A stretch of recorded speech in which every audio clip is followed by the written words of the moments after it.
संयम आणि श्रद्धा ठेवा, यशासह लाभ मिळवा. मीन राशीचा संवेदनशील आणि कल्पक मंडळींनो, कसं चाललंय? चला, नोव्हेंबर महिना तुमच्यासाठी कसा राहील हे आपण राशी भविष्याच्या माध्यमातून समजून घेऊया. भाग्य व शुभसंकेत या दृष्टीने मीन राशीसाठी या महिन्यात अनेक शुभसंकेत निर्माण झाले आहे. त्यामध्ये प्रामुख्याने सांगायचं झाल्यास तुमचे राशी स्वामी गुरुदेव पंचम स्थानात येऊन उच्चीचे झालेले आहे.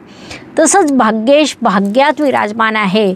विशेष बाब म्हणजे कारक असलेले रविदेव देखील महिन्याच्या दुसऱ्या पंधरवड्यात भाग्यस्थानात येणार आहे. गुरु मंगळ रवी गुरु यांच्यात नवपंचम योग घडून येणार आहे. रवी गुरु नवपंचम योग हा 16 नोव्हेंबरपासून तयार होईल, जो अत्यंत भाग्यवर्धक ठरेल. अशा अनेक शुभसंकेतांनी हा महिना तुमच्यासाठी भरलेला आहे. त्यांच्यापासून शुभ परिणाम प्राप्त होतील.